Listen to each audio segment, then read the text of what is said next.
I want to thank the tech gods for ever creating Clubhouse because I got to meet this incredible woman so many years ago. So random that Clubhouse even existed. If you're listening to this and you're like, I don't even know what the hell you're talking about, Christine, it was literally an app that was an audio like a live podcast. It was great. And for Erica and I who love to talk, it was one of those things that just brought so many people together. So thanking Clubhouse, but thanking you, Erica. Thank you so much for joining me on the podcast today. I'm so excited for our conversation. Oh my God, Clubhouse, Christine. I was like, you're famous on Clubhouse. I know you from Clubhouse.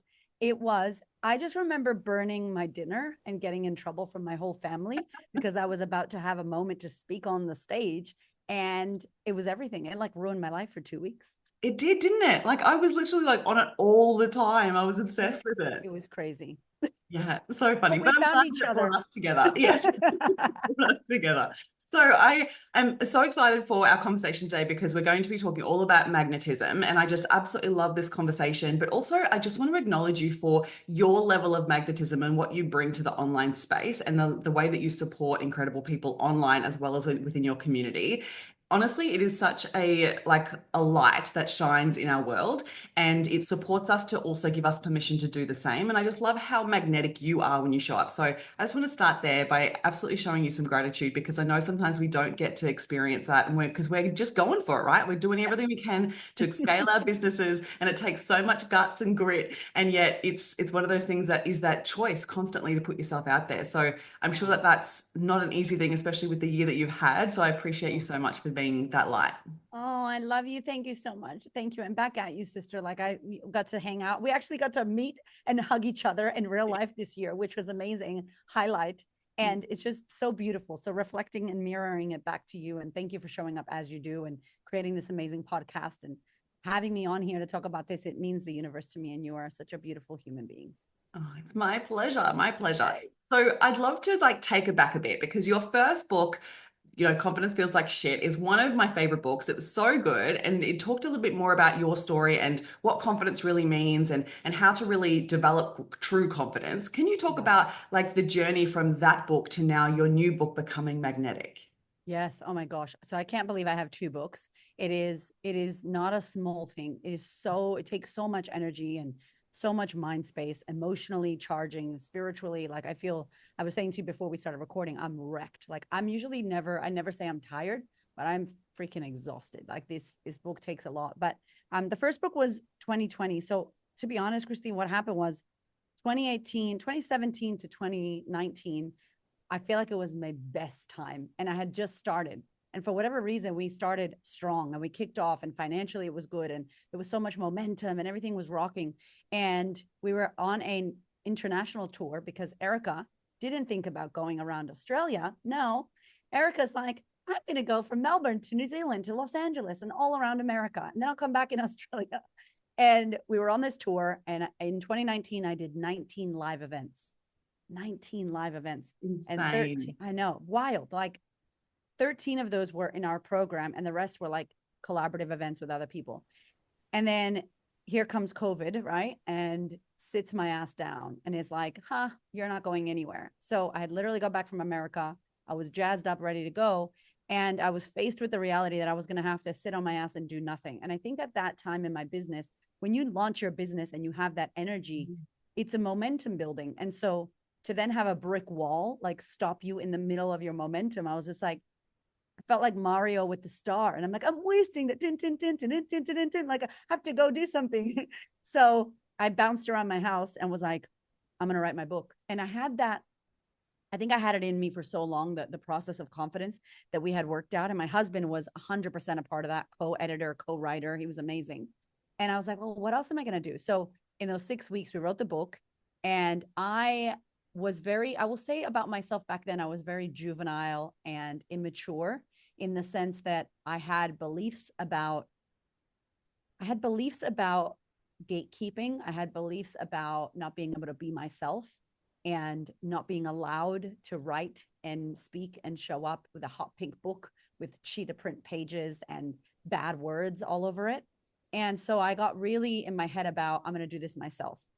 And it's an old thing that's messed with me for a long time, is that I don't trust anyone from my trauma and my past, like not even my husband. Like I don't trust anyone. I need to make it happen and I have to do it now. And so we wrote the book in 6 weeks and it came out in like 5 months. Like it was like, I don't know, Oh, August to November 30th, it was in my hand.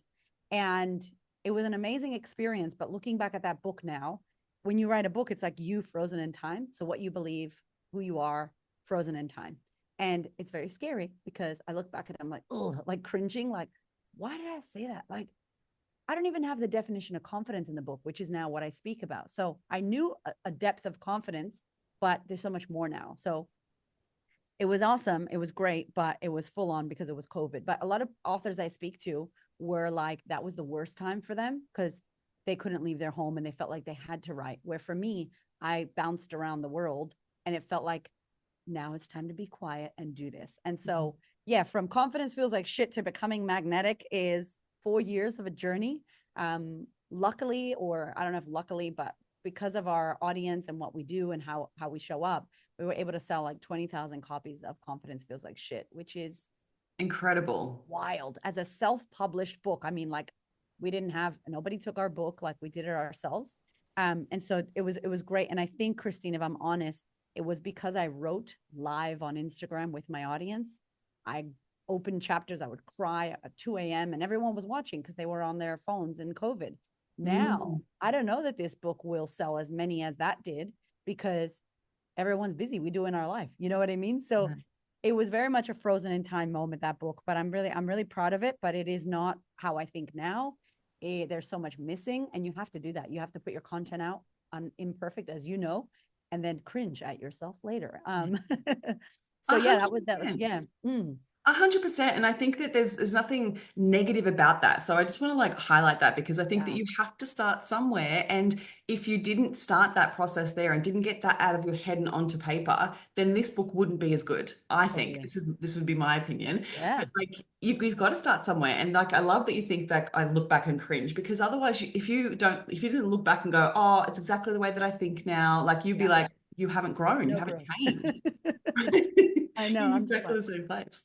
I'm like, somebody should have told me I couldn't say that. And I just was wilding out. I think it was my rebellious, like against the system. And so I just went all hardcore. Yeah. But then, funnily enough, a lot of my friends in my circle were writing books and Penguin kept popping up, the name Penguin.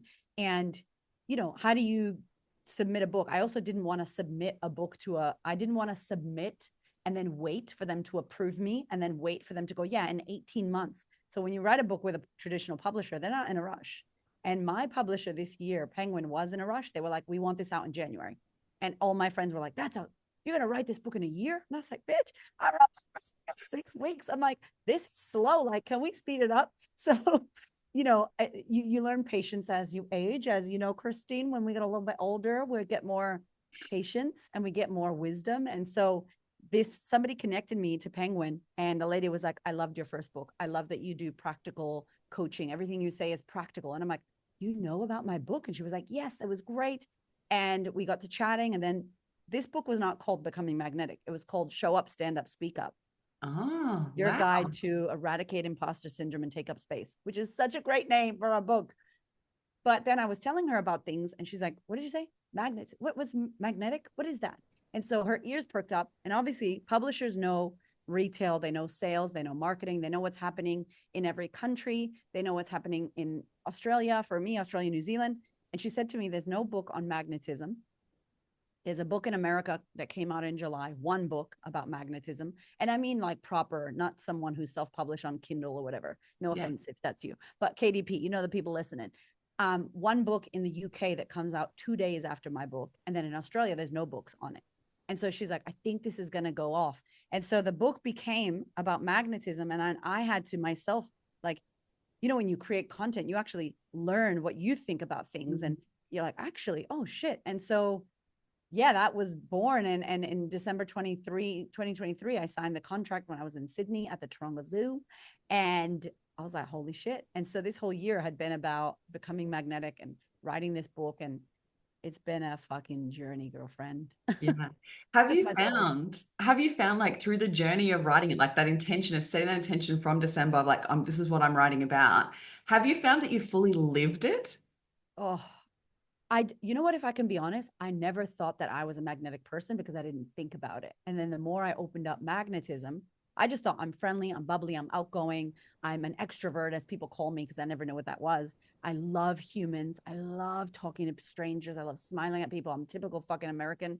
That's why me and Christine love each other, because she's an American as well and at heart. Um, and so I didn't know. And then as I started digging into magnetism and what it was in the science side of things and magnets, and then I was like, oh my God, I've always been magnetic. Like, that's exactly, of course. And Hamish goes, my husband's like, of course you can write this book. You're magnetic. And I was like, oh my God. And so it was really cool to see myself as a magnetic person and then go, well, what is magnetism? And what are the kind of like mind map offshoots? And of course, confidence is an offshoot. And of course, a micro skill. And then the more I got into like, wait, you can teach, it felt very much like confidence feels like shit. 5 phases by mistake. We didn't do that on purpose, because sometimes you should do things like that on purpose. But the confidence book has 5 phases of the practice of confidence. Becoming magnetic had 5 phases. And both of them is like, you're never done. You don't just do the 5 and you're done. It's like, it's a continuous cycle that you move through as you grow your confidence, as you grow your magnetism. And I was just like, I felt like they're little cousins. So it was kind of cool to write a sidestep book. I don't know what that would be called, not a sequel or prequel, but like a sidestep to the mind map of how you can be a fulfilled, confident, out there person. So yeah, it's been a freaking journey. And I've learned a lot about myself and magnetism. And my kids are so magnetic. And I see that through, and they're in the book, there's a part about like magnetic parenting, because I thought like magnetism in all areas of our lives. And it's so funny to see that, because I'm like, oh, I see that in my kids, like, and it's beautiful. Oh, I love that so Yeah. much. Yeah. So for the listeners listening, what is magnetism? Like if you were to describe it, give us the definition, what does magnetism mean to you? So there's a whole massive kind of definition in the book, but when I think about being a magnetic person, I think about someone who exudes this essence and presence about them that draws you in like a light, like moth to a flame, and they walk in, or you see them at the airport, and something about you goes like, huh. And it makes you look twice, and it makes you keep eye contact, and you're interested, and you feel good about it. Mm. And I guess the opposite would be someone that makes you get the icky, weird, oh, like my gut feels off, like you feel off. And it's all energy, right? Like that person that gives you that ick, you feel something intuitively, you feel energetically like something doesn't feel right. You walk into a room and people are pissed off, you feel the tension. You can't see tension, but man, you can feel it. And so I feel like when you're magnetic, you're this person that draws people in and draws opportunities. It's like lights go green, parking spots are open, that feeling, right? Not always, but it's that feeling. And you want to be around that. And it's that vibe that someone gives out. Yeah. And you're so right. You do feel it. There's this energy about it. And sometimes you don't even realize that you're being drawn to someone. And then you're like Yes. in their world. And there's Yeah. something about this person. And so Yeah. in the book, you talk about like self-mastery being one of the first phases. So why is self-mastery so important when it comes to becoming magnetic? Oh my gosh. So yeah, we did the 5 kind of phases of magnetism. And the first one is self-mastery. And within self-mastery, there's really 3 key areas. And so it's self-awareness, which first we have to become aware. It's Mm. self-reflection. So we're aware. Now we're reflecting on who we are and what we're doing. And the third one, which is the hardest for the women, I think, that we work with, is self-acceptance. And so Oh it's my like gosh, yes. accepting yourself fully, accepting things as they are, accepting that this is who you are. And it doesn't mean you don't want to change. You can want to change and still accept who you are, accept your past, accept your ways, love yourself, compassion. So self mastery to me is the root of everything, because if you can't first master yourself, master your mind, master your energy, master your emotions, how the hell are you going to attract what you want? You won't even know who you are. So you become like a leaf blowing in the fall, in the wind. Just who am I? What do I stand for? Who knows? That's not going to be a clear, I guess, a clear quartz for drawing in what you want. You're very smoky.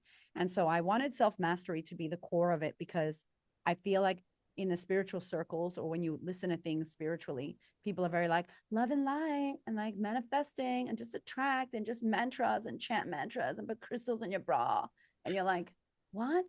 So like, I don't know about anybody else listening, but I'm very practical. And I love, like, my husband's a shamanic healer, for goodness sake. Like, you can't get more spiritual than Hamish Cramer. Like, we are spiritual. I don't talk about it much because It doesn't matter. It's about, like, as in, my beliefs don't matter in this book. It's about how do we as people attract the things. So it's kind of like a little dig as well in the spiritual community about, like, you can't spiritually bypass. You can't mantra the shit out of yourself and tell yourself you love yourself when you know you hate your body, or you know you hate the way you look. Like, that energy internally does never lies. And it's this like mixed signals that we send to the universe of like, I want to be a billionaire, or I want to be rich, or I want to be successful. But internally, you don't believe you're worthy of it, or internally, you're like in scarcity. And that's okay. But if you don't admit it to yourself and do the work that's required in self mastery to work on that, then you are going to be lying to yourself and attracting everything you don't want, and repelling actually what you desire. Yeah.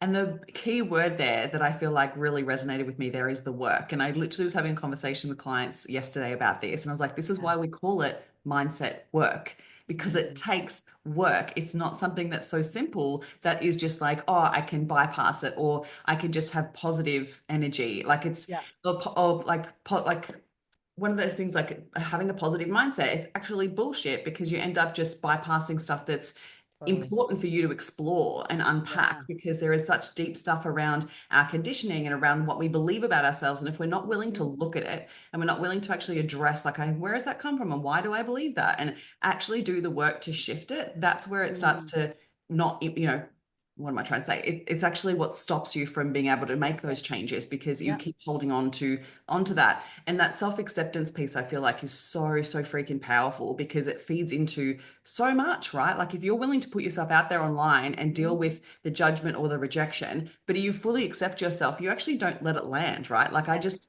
love that level of self-acceptance that comes to that extent of how it shows up in the world, and it changes the way Yeah. that you then express yourself, but also accept that yourself fully. You don't take Yeah. it personally when someone says, oh, I don't like you. You're like, you Yeah. don't even know me. Yeah. I might not like you either. That's fine. Yeah. And also in your work, Christine, hello, the work that you do, it's all mindset. Like, you would have to help your clients, I can imagine, with so much of the stories that they tell themselves. And I love that you said that, because it's everything that's happened. And I hate to be like a psychotherapist here, but it's true.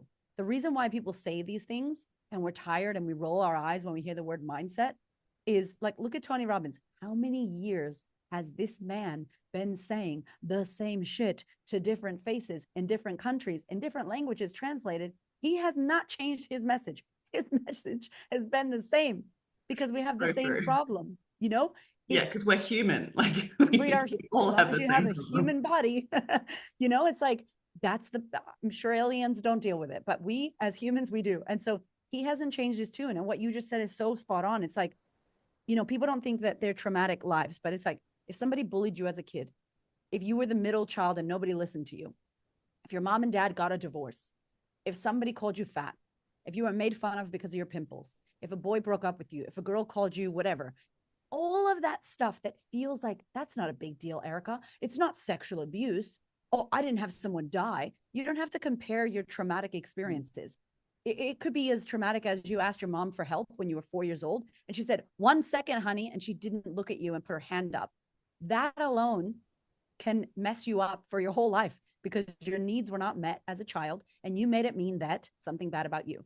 And that's what we do. And so it's funny, because I think so many of us compare our trauma or go, oh, I didn't have this. I don't know. It's like trauma shame. It's like, no, guess what? We all went through hard shit in our lives. And those hard experiences that we had as young people 100% shaped the way you think, especially the way you think about yourself and the stories you made up about the world around you. So now when you're 30, 40, 50, 60 years old, you're going to have as you said, this conditioning or this view of life, the way you see it, that was shaped by your past. And we think we don't need therapy, and we think we don't need to cry all those terrible tears that never got cried before. Like, of course you do. And so I think that we are delusional as human beings, because we don't work on our shit, and our shit works on us. It Yeah. deals with us, and then it's like, oh, maybe I should, like, it should be mandatory. Therapy should be mandatory in school. Like, mindset should be mandatory in school, not teaching kids about other shit they don't need to know. It's like, so 100%. it's important. And I think that's the core, right? Because if you're going to become magnetic, you have to fine tune the tool that is you. So you are the tuning fork, and we need to adjust it so that your frequency starts to sound really good. And you're like, oh yeah. And then you start bringing in the things that are at your level, at your wavelength.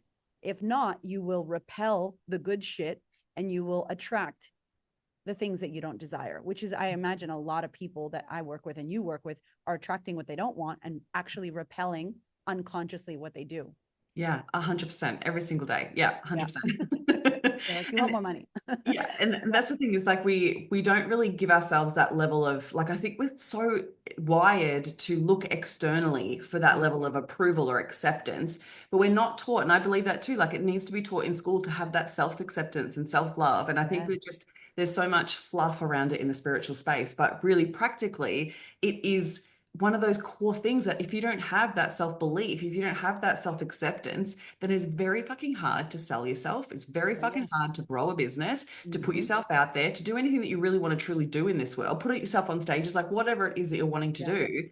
If you don't have that level of self-awareness to address Yeah. what's going on internally, it's very fucking hard to show up and So be the best true. version of yourself. Yeah. And I remember in the book, I wrote something about doing the work. And at the beginning, it's very much like, I get it. This is all fluffy, airy fairy, your aura, your vibration. Like I used to side eye that shit too. Don't worry. So, like, straight away in the book, you can hear who I am and how I get you. I'm with you. And it's like, it doesn't mean that it's not real though, just because Mm. I think it was given to us internationally on this silver platter of bullshit. And, like The Secret, amazing movie, amazing concept. However, I feel like the clarity that was missing, or maybe the context in which we took it as humans, there wasn't the practicality. Gabby Bernstein, I love her. Love and Light, like Love and Light, that's so frustrating because it isn't love and light. It's dark and gloomy and fucked up. And then Yeah. it's love and light. But I know what she was trying to say, but it's like, so I guess if we don't look at what does doing the work mean, and we say like, you got to do the work. And so in the book, I broke down like, what does doing the work actually mean? Because I think many of us might not know. So many of my clients are like, what does that mean? And it's like facing your wounds, facing and acknowledging that you had hardships in the past, crying your tears, feeling your feels, sitting with your shit and just sitting, not moving around with it, just sitting with it and going, yeah, that was hard. And damn, that sucks. And really processing your emotions. And so, yeah, I think that that's always the first step. And if it not only to magnetism, but the first step to anything. Mm.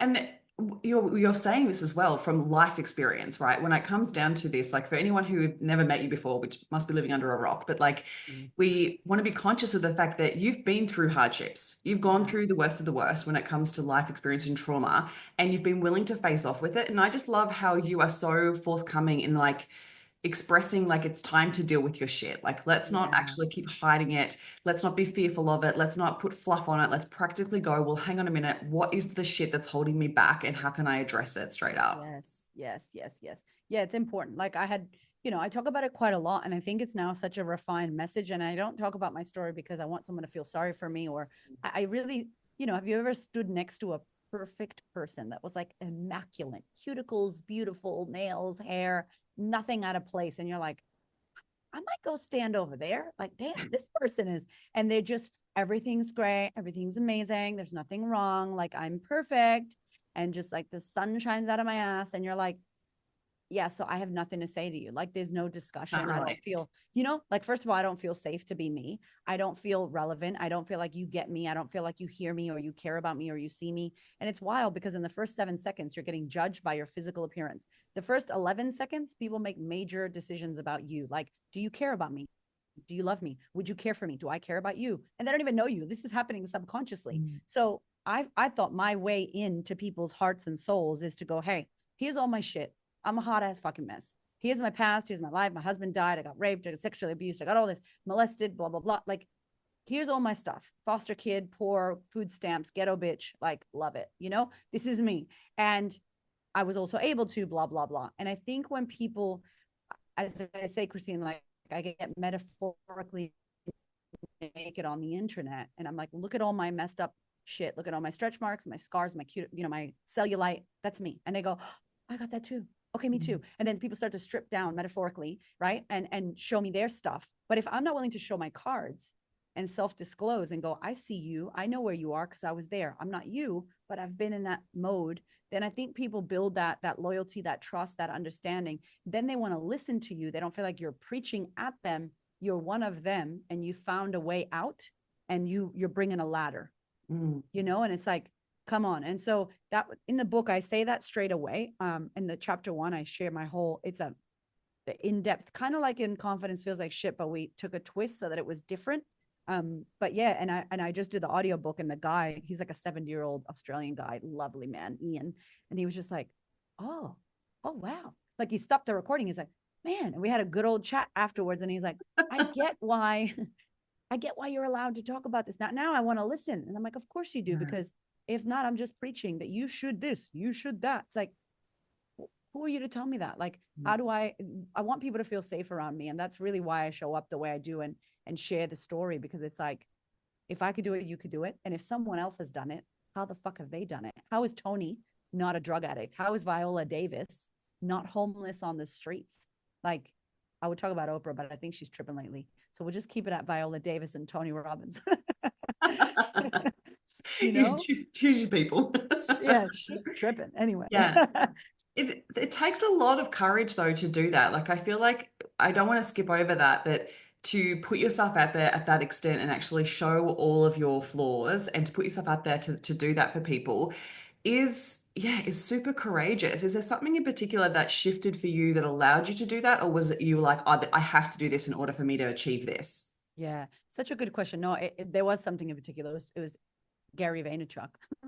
So I had my second baby at home. I was working for L'Oreal, and I had this side hustle, Christine, for 5 years, which means 5 years is a long time to have a side hustle. It means you're bullshitting, you're sitting in fear, and you're not doing anything. You're lying to yourself by doing this little side hustle on the weekend for 5 years. And so I would watch these YouTubes of him, and my kids were, my son was 2. I was breastfeeding Nava, who was like 3-4 months old. And he said something in a video, but obviously it wasn't that video. It was the amount of videos I had watched over the years. So anybody listening in business, people don't buy from one Instagram. They've been watching, they've been listening, and then you say something that day and they're ready to hear it, but you've been saying it. And I was just ready to hear it. And he said, like, basically he gave me a bitch slap, and he was like, who do you think you are? Who cares about your life? Who cares about your story? Like, no one's going to come knocking at your door going, hey, Christine, I heard you're awesome at this in sales and, helping people with their business. Can you teach us your ways? He's like, you have to get on the mic. You have to build the podcast. You have to show up on socials. You have to tell people your story, because no one gives a fuck who you are. No one's going to discover you. And I was just like, what? Like, it was like, oh, you don't get, like, he just uppercutted me. And I was just like, okay. And I had that moment. I had that waking up to, that coming to Jesus moment. I was like, yeah. I was like, shit, Gary. All right. Shit. All right. And he was right. Did I have a social media presence? No. Was I being 100% myself? No. I was still trying to be liked. I was trying to be perfect. I was keeping it together. Literally how my clients feel, that's what I was doing. So when I talk to them and they go, it's like you're in my head. I'm like, I was your head. I know your head. So of course I get what you're saying. Like, and I had to really decide in that moment, like, who I wanted to be, what I wanted to do. The knock had come so many times, and I had almost had a near-death experience. I had lost my husband. I had lost everything. And it was like, what else are you going to wait for? You're going to wait till you get cancer? Are you going to wait till your legs break? Are you going to wait till this husband dies? What's going to be the wake-up call, Erika? Because you've had quite a few. And I was like, shit, fine. All right. And I don't know if the home birth had a difference, but I had a really bad cesarean, and then I had a miscarriage, and then I had a home birth at home, naturally, amazing. And Hamish said to me, my husband, you birthed yourself there. Like, there was some difference of, like, this hard thing I thought I couldn't do, I did. And I'm sure it was beautiful that my son came out naturally, but also I feel like it did something for me. And that was when I was like, fuck this shit, I'm doing it. Wow. Like the ultimate hard thing to do. Yeah. It's like, vagina stretched, and I came out, and I was like, yeah. Oh my gosh. I love that you shared that. And it's so, so true. And I feel like there's, oh my gosh, so much I want to dive into there. But I want to explore, like, I've heard you tell the story around Richard Branson and how you stood up and you went to the mic and you made yourself be seen. So can you tell us the difference between, like, that experience of, like, hearing from Gary and being like, oh my God, that I need to actually show up and be myself, from that to then actually showing up and then having that conversation with Richard Branson and how that Yeah. relates to you stepping into your magnetism. Oh my God. It's such a great, I don't even use it as a magnetism story, but I will now. Thank you, Christine, because I'm like, that's actually a great magnetism story. So I went to this event. So one of my dear friends and clients owns an events company, and she runs all the big events around Australia for these corporations. And she happened to be the event producer for this Business Chicks event where Richard Branson was coming to, he was actually here for the Virgin cruise ship. Launch. Yeah. Yeah, he was here for the launch. Amazing cruise ship. And he just happened to be here. So they had him on stage. It was at the Melbourne Expo Center, which is a massive kind of dark space, stage vibes, theater seating. And 600 people were there. Now, I hadn't bought a ticket. I was just with my friend, and I brought my team member with me. And we were probably more further at the back. So 600 people, he's on stage getting asked questions. It's a very dark room, and the stage is lit. And for whatever reason, maybe it was the dark room or the environment, the conversation was very mono, chill. And he's older. He's been to space. I'm sure his brain works differently now. And he's had some crazy jumping off airplanes, Richard Branson. And he was just like, okay, I'm bored. He said, like, can we turn on the lights? Can we flick the lights on? And does anybody have questions? And I think about the quote from Oprah: take responsibility for the energy you bring into the space. So he was getting probably paid or maybe not paid, I don't know, to be on stage and be asked questions. And he was like, I'm done. I'm bored. We need to change the energy in the room. And that's good because he decided, turn on the lights. I can't see. Can someone ask me a question? I And it was love that he beautiful to took watch him. control. Yeah, me Yeah. too. It was beautiful to watch him go, all right, thank you for interviewing me. And we've got all these people here. Does any of these people have a question? And also, I can't see these people. Can we flick the lights on? And so it was so amazing to witness. And then I sat there as out of a 600 people, 2 women apologetically put their hand up. They didn't do the whole shooting your hand up. They did the whole, who's shy here? Me, I'm shy. You know, it's like, is that a hand or are you fixing your hair? I don't know what the hell's going on here. And I just got so pissed off, Christine. And in that moment, I was like, I would like to take responsibility for my time because my ass is sitting in this chair. I came to this event. I'm kind of a fan, but not a massive fan of him. Like Gary, I am, but he's cool. But I'm not like, I know his life and I study his work. So I'm there and I'm like, fuck, if I'm going to be here sitting my ass in this chair with my team member, I'm not just going to be passive about this. So I also took responsibility for not only my energy, but the energy of the venue. And I was like, this shit, we need to turn it up. So I stood up and I walked to the front, and one of the hosts, the MC, was a girl that I know, and we had spoken at different events. And I was kind of like, hey, give me the microphone. I have a question. So I didn't raise my hand. I stood up and I just walked up to the stage and waved down the MC. And then she gave me the microphone.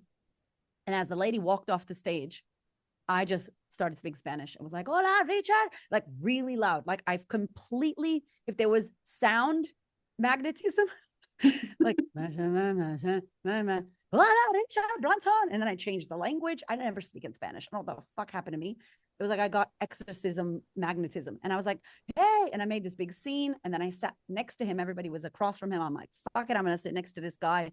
Gave him a hug, got amazing photos with him, but then I asked him a question and got to see that he was there, but not all there. And I'm pretty sure the space thing has been fucking with the brain. But I asked him a question about his mom and philanthropy and why he gives a shit about humanity and why he does what he does.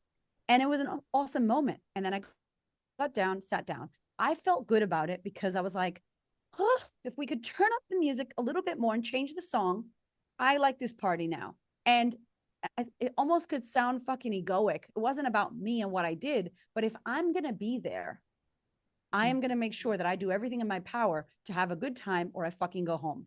And anybody here, think about the lesson of Richard Branson. If I asked you, if you had the opportunity to ask Richard Branson a question, to talk to him, to sit next to him and to take a photo, would you take it? I promise you every listener would go, hell yeah. Well, Yeah, guess what? they say that, but Yeah, 600 people had that opportunity. Oh, but I didn't know I could go up there. I didn't know I could have taken a photo. I didn't know. Oh, so you're putting rules on what's possible for you? Oh, shit. So where are we missing opportunities when they're not in front of our faces? And he was asking, and Gary asked, and Gary said, get up, Australia. He yelled at everybody. I was already up, but he was yelling at Australia because people didn't get up.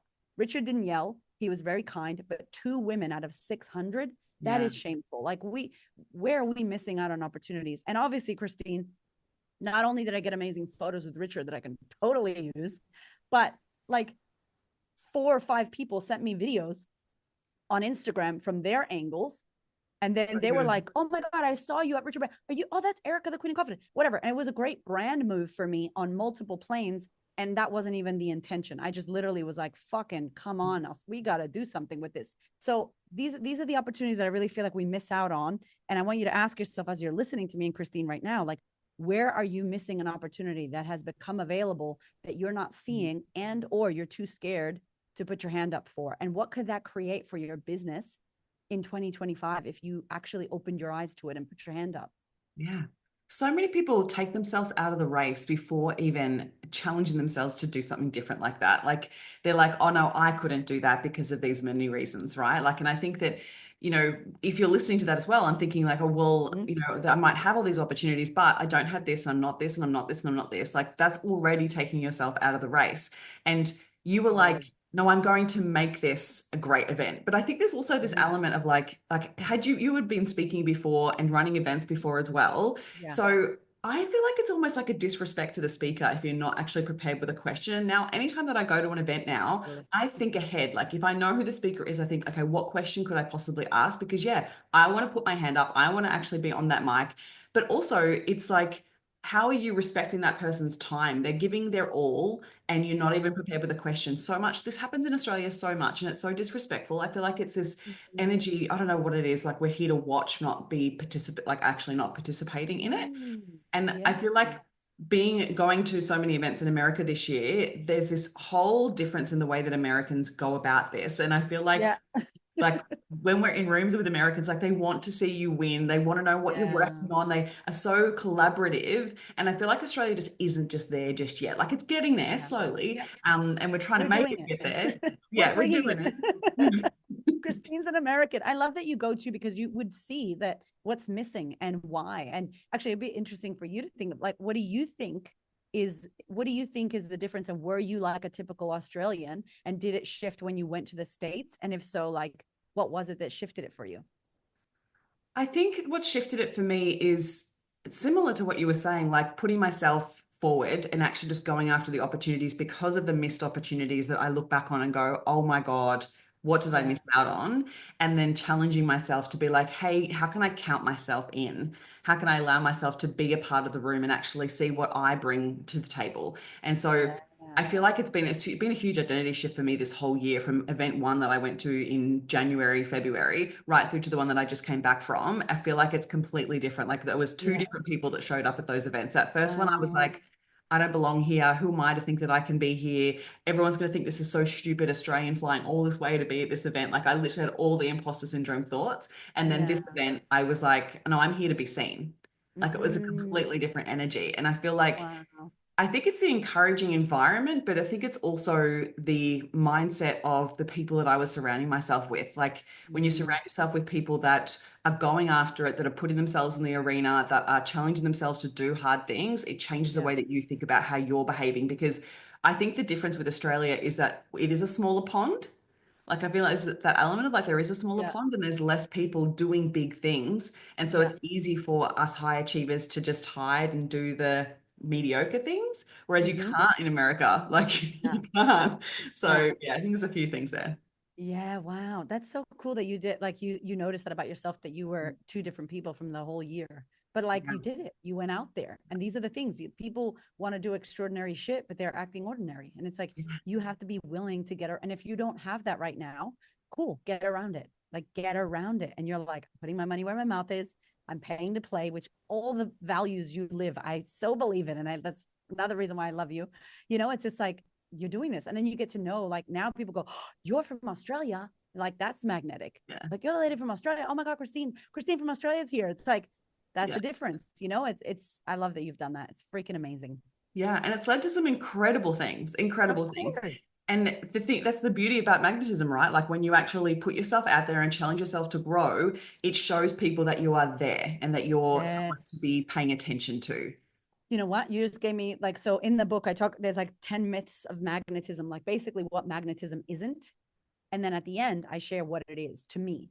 And this is just to me and what I think. And I believe you probably think the same thing. To me, magnetism is connection. And I am obsessed with the exchange. Oh, I'm obsessed with the exchange. It makes me like, I get emotional if I think about it.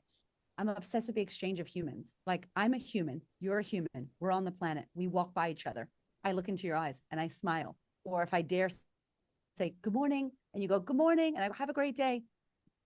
Oh, like Yeah. fucking, I have chills. Like, what the fuck else is there?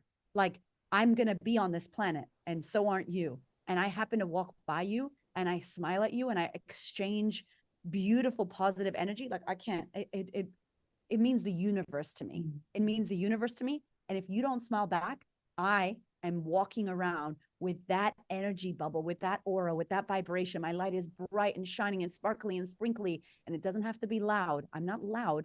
I'm just saying you're vibing. You walk around, that person, meh, and the next person, bling, the next person, meh, the next bling, bling, bling. Then you find all your people, and they just fucking. I'm playing a game in my own head now with this Yeah. analogy, but like, it's just like green, green, green, amazing. Hi, hi, hi. Oh my God. Fuck, if anything, you're going to be on planet Earth walking around. Would you rather have kind of energy where you're just like, nah, do not enter, abort mission, like red fucking flat line? Or would you rather be a green blinging light? And like, Mm. we get to choose who we want to be. And literally, my audio guy that I met, Ian, he's not doing anything. He's doing his job. I'm doing my job. I can't tell you the interconnected conversations. And I said to him yesterday, I might never see you again. I hope I do.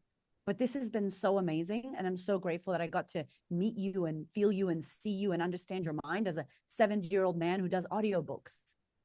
And he was the audio engineer for The Secret. And he's like, whoa, this is so crazy. This stuff, like, who does he know? He knows heaps of people probably. Do I need anything from him? No. But will the universe interconnect us somehow in the future? Maybe. And if it doesn't, I had a great experience with Ian and he was a Yeah. good human. And I felt good every day leaving and he felt good. What did I do for his life? I don't fucking know. But I hope I deposited some positive energy and some insight. And he definitely did for me. And then I walk around life and I meet another person. So to me, magnetism is connection. It's literally connecting with another person. And you're going to be on this earth anyway. What kind of person do you want to be? What kind of energy do you want to hold? And you're telling me if you have amazing, beautiful energy where you desire nothing from someone but to deposit goodness into the bank account of fucking life, you're not going to get a bunch of secret checks deposited. You're not going to get a bunch of great things. Of course you are. So like, that's it for me. Like, I'm nice because I want to be. That's who I am. And it's phase two, which is the true north. Phase two is your values. It's who the fuck you are. You're not doing it for any other reason, but because Mm. of who you are. And I think many people, Christine, and you probably see this, they don't know their values and they're not living in alignment with them. And they don't ask, are those my values? Or are those my mom's values? Are those my values? Or is that the business cult that I joined's values? Like, hold on a minute, And so when you know who you are, then you can act accordingly. Yeah. And there's an element there of like that willingness to pour into people that you just Yeah. described, like your willingness to fully be it and do it just for yourself without the wanting to get from it. I feel like that's what I Yes. heard coming from you, that there's this not, I'm willing to pour in and give energy and exchange that energy without that energy of like, oh, but what am I going to get from this? Like I think there's Mm-hmm. sometimes that repercussion that happens or that misconception of like, oh, I've got to give to get. But when you Mm-hmm. do truly just pour into others, you're right, like that absolute that reciprocal energy happens no matter what. And I think that Yeah. it's just a beautiful way to live, like when you're giving Yeah. from that truly willingness just to give. Like that brings me back to Yeah. Tony Robbins, right? Like he always talks about this wanting to give, and true giving is giving not to get. It's just Yes. giving to give because we feel good giving, right? Totally. And it's a good value to have as business people. Mm. Like, how can I support you? What can I do for you? How can and it's a difference between, and if you do self mastery correctly, it's a difference between people stepping on you and you being a people pleaser. And it's one of the myths of magnetism. Like, magnetism is not people pleasing. Magnetism is not pretending to be someone you're not. Magnetism is not a lack of boundaries. Like some of the people I speak to, like, I'm a HSP. And I'm like, what does that mean? Highly sensitive person. I'm an empath. So what? So people shit all over you? No. You could be a highly sensitive person. You could be an empath and also have fucking boundaries and Mm. also respect your energy and also not allow people to suck you dry because you're aware of this co-creation that you're doing. So, that can be like victim mindset. Like, I'm just so magnetic that I can't go to the grocery store. I just can't shut off my energy. Oh, please shut the fuck up. Sounds like you don't have boundaries with yourself. It sounds like you need to take responsibility for your openness and close that shit up. My husband's spiritual as hell. He has to really clear himself when he works on people's energies and when he does that work, because he could get their shit if he doesn't pay attention. What's mine is mine. What's mine can go. What's not mine can go. You don't take on people's shit. You allow yourself to. And so you really have to fine tune that. Love it. Love it so Yeah. much. I'm glad that you spoke about that because sometimes, yeah, that's that secondary piece that people are like, oh, but I give so much of myself and then it drains me. Like, no, but with boundaries, just with boundaries. Exactly. Put a limit on that. And so, I mean, we can keep talking for so long, but I want to dive into the alter she ego because I know that we spoke about this when I came down to see you in Melbourne, and I loved your level of permission that you gave in this conversation because I think when we talk about magnetism and like giving and showing up and being that best version of yourself to be magnetized, because we're on a business podcast, I want to talk about the business side for a little bit. So, like being able to show up online and with your alter ego, I want you to talk about this because I feel like there's this element of like for so long, socials was like you have to bear all and show everything. And then there was this like, but hang on, we're running a business. Like, how do Yeah. we? So, Yeah. can you talk us through your concept around alter ego? Yes. So phase 1 is self-mastery. Phase 2 is the values. Phase 3 is creating your alter ego. So I stole it from my husband because he had a gym called Alter Ego. And basically it's Beyonce, Sasha Fierce. You know, if you look at a photo of Beyonce and a photo of Sasha Fierce, some people go, is that both Beyonce? It's like, no, one is Sasha Fierce. One is her alter ego, her altered self, her 2.0 self. And for me, the queen of confidence is my alter ego. So she doesn't give a damn about the way she looks. She's outspoken. She wears big hats and nails and she's out there, sparkles. The crazier the outfit, the better. You know, she takes up space fully and unapologetically. And she does it to be of service. Erika would be like, oh my God, do I look silly? Do I look fat? Do I look weird? She doesn't care about that. So when you have this version of yourself, which some people in the spiritual circles might say your higher self or the future you or Christine 10.0, there's a future you living the life that you want to live. She's got the followers, she's got the money, she's got the business, she's doing it all. What is she doing? And how can we look to the future and grab her closer to the now? And it's like tapping into the future you and bringing her into the now. And so we define it and we do this process called building your alter ego. And it's like, cool, you've mastered yourself. Now you know who the fuck you are and your values and what you stand for and your true north. Now, who is that version of you that has everything you want? And how do we walk around as her? And so this brings in my hairdressing, my styling background, my coaching and therapy background. And we basically build this version of you and we call her a name and we talk about what she believes in and who she is. And when I do this with women, Christine, I did this yesterday on a talk. A woman explained her alter ego with limits. So she's like, she does this, but you know, sometimes she doesn't, because sometimes she's better. And I'm like, it sounds like you mashed your alter ego with you. Yeah. I'm like, remove you. Your alter ego doesn't give a fuck about any of that probably shit you just said. She's like, I'm 100% going to show up like this online, you know? And so your alter ego is the unlimited, uncapped version, your unlimited potential. And so when you step into her, or at least define her, you get to see, how does she dress? What does she wear? Serena Williams does this with her magical socks before her tennis matches. You know, Lady Gaga wears heels. I dress in a certain way. I wear pink. I can't wear blue. It's illegal, right? Like I do it on purpose because I want to set a certain brand. And when I wear that, I step on stage and I step into service and I'm her. And so if you have something maybe where you're nervous about showing up on social media, the alter ego process in chapter 7 will be perfect because you build this version of you who is not scared, the version of you who is in service. What would she say? What would her weekly lives be about? How would she sell? How does she do a sales call?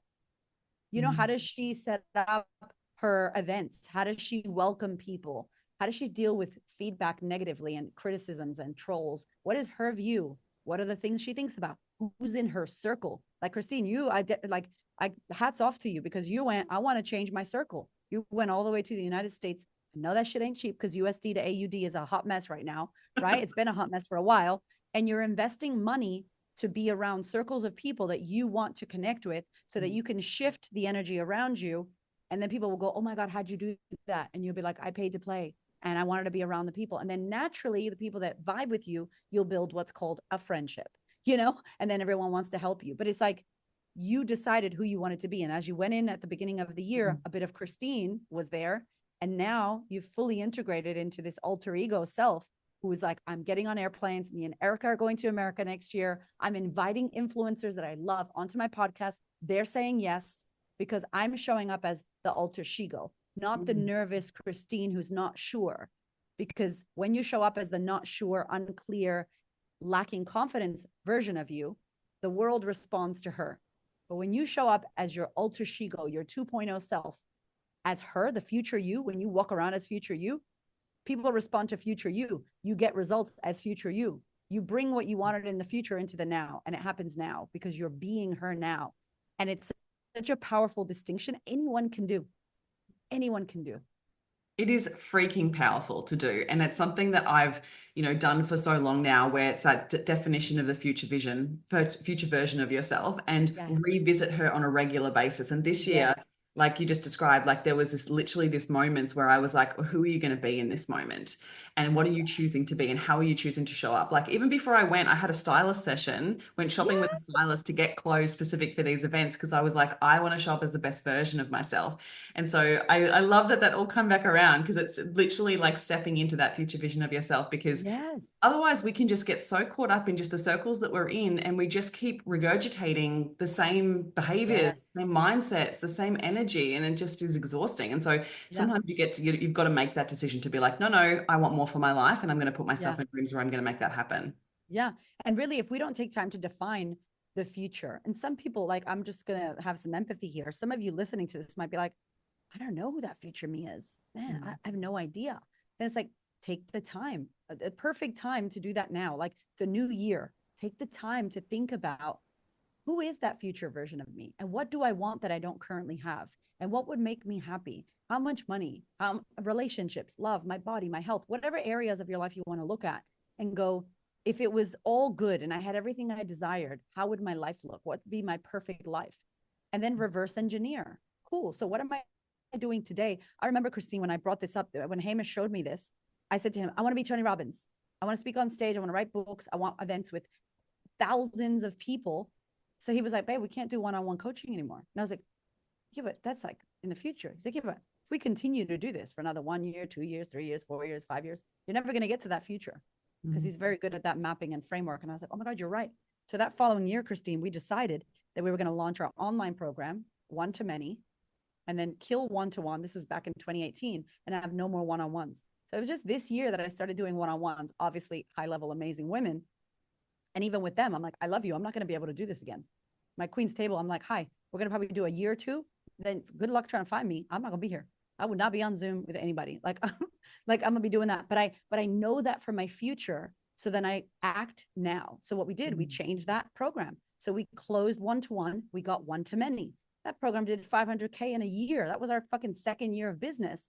And if I didn't have that future sight and bringing it into the now, it's never going to happen. Then it becomes what I call a pipe dream. You're bullshitting yourself. You're lying to yourself. Your mind's telling you bullshit stories. But the reality is that you're nowhere near it and you haven't taken the steps to actually meet the future you. So building your alter ego is really a moment to, especially if you're not clear, to go, who am I? What is it? And there's a whole process in the book. And there's a playlist that goes with it, which I won't spoiler alert, but there's Oh a my God, playlist. so And good. I know it's so fun. And then that next kind of step is the evolution, and it's phase 4. So it's easy to say, I'm going to build my alter ego. I'm going to write my values. I'm going to do my self-mastery work. But the evolution is like, here's the test. Are you Mm. sure, Christine? Are you sure that's who you are? Are you sure you don't want to go back to your comfort zone? Mm. And it will test you in ways that you think are not test. And it's savvy, man. The universe does not mess around. It's like, let me just throw that in front of you to see if you'll take that low ticket client who never pays you because you need money. And you're like, but it's the beginning of the year. And in January, I always need money. And this lady said she'd do it. And I bent and, we're going to do it for cheaper. And then you always regret taking that client because they become a pain in the ass. Yeah. And it says, Yeah. hold your new price or hold your new offer. Don't keep doing the old things. And so the evolution comes. And I think a lot of us fail the test. I think a lot of us think that it's not an evolution, that it's a thing and it's testing you, and you bypass evolution, that takes you to the aura. And then you really kind of move through those 5 phases, which is Mm. fucking awesome to watch. Yes. Oh my God, so good. And you're so right. And those unique tests that the universe just sends you, like and sometimes it can be super convincing, like I know. super convincing. Like when I had that, I literally came to mind as you were talking, like had this moment before the last trip to the States back in November. I was like, oh, but you're moving house and you've got all these other expenses. Maybe you just don't go to this one. Like I had all the reasons. I even emailed them and said, like, if I don't go to this one, can I transfer it to the next one? Like, all the questions. And then I had a moment where a client of mine who actually lives there, so I was like going to be able to see her as well. She was like, you have to go. And I had this moment where I was like, that future version of me, how would she decide? Like, what would she do in this moment? And I was like, Yeah. she fucking booked the flight. So I Yeah. jumped on and booked the flight because I was like, Yeah. I said to myself at the beginning of the year, you're going to do this. And I signed up for all of those events in advance, knowing that that's what I was wanting to do to transform. And the last event just transformed everything. Oh So my God. sometimes the universe can be super convincing, but you've got to hold that vision, right? You've got to hold strong to it and always come back to that future version of yourself and be like, how would she decide this? Oh, such a good question. What would my future self do? What would she do here? It's like, you're so clear on that though. And it's amazing that you followed that through. And then look at the result that you got, Christine. Yeah. You Oh passed my the gosh. test, girl. Love it. Oh, Oh my God. So what would you like everyone who's going to read this incredible book, what would you like them to walk away with? What's your goal with this? I think that the main thing that I would love is to know that you are already magnetic. You already have what it takes.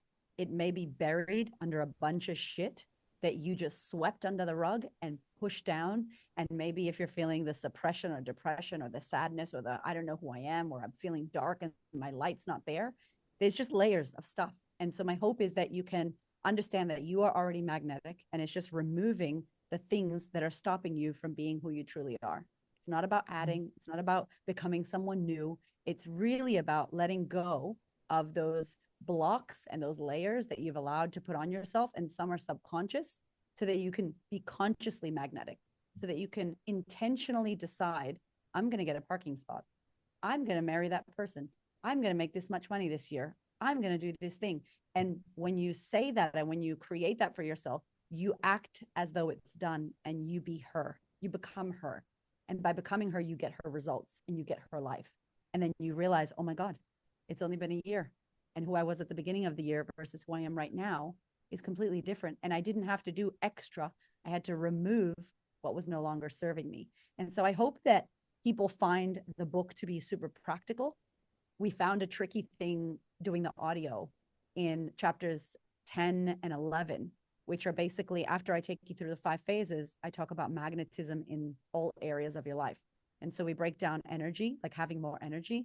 We break down friendships, love for the single ladies that want to attract love. We break down couples, those that are in couples, parenting, business, leadership, career, and money. So we break down all the areas of your life through the 5 phases. So it's a very tangible explanation how to do it. And we found in the audiobook, it's so hard when you're listening to go through that.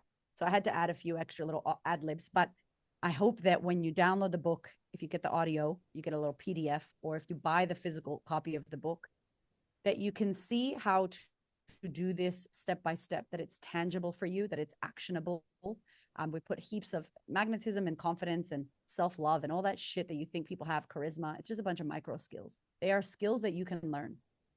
You can learn how to be open. You can learn how to be confident. You can learn how to be warm. This isn't something some are born with and others are not. And so I hope that the most timid women who have lacked confidence and don't believe in themselves pick this book up and have a roadmap with steps on how to do it. And I'm just so excited for what it's going to do for women. Yeah. It's going to change lives. Like when you talk about it like that, that's a life-changing permission slip. Like it's taking it to that next level and giving them the practical strategies. Because I just Yeah. 100% agree with you that it sometimes does get a little bit lost in the spirituality kind of side when we don't have the practical strategies of actually putting it into action in our lives. So love that. And I think that we need to get the audiobook Yeah. and the hard copy so then we can hear the energy in your voice as you share it as well, because that's receiving that energy on Yes. that level too. You could read together. Yeah. Yes. We'll Yes. have a Do it little together. I becoming think it was magnetic Alex party. Hormozi who said that. He was like, yeah, he was like, get the audio and read my book. And I remember being on the plane and listening to Alex Hormozi's book. And I had the actual book. And I was like, this is so good. Cause like you're reading and you're listening, which is the best way to learn. So yes, please. Can you get both? Thanks, friends. Yes, absolutely. Already pre-ordered, love. Yes. I can't wait. Oh my God. Amazing. Thank you so much for sharing and giving your gifts today with me here on the podcast. It's an absolute joy to spend time with you. So thank you so much for sharing and connecting here today. Thank you, Christine. I cannot wait for y'all to read this book. And thank you for doing the work you do, my love. My pleasure. Thank you. So I'm going to make sure that all the links are in the show notes so you can go direct and buy the book, whether it's on Audible, whether it's on any of the links, buy the hard copy, buy the Audible, and get this into your ears ASAP. And make sure that you share on social media and let us know what you took away from this episode. And make sure that you tag Erika so she can see all the beautiful love and what you took away from this episode. So I appreciate you so much. Thank you so much for being a part of it today. Thank you.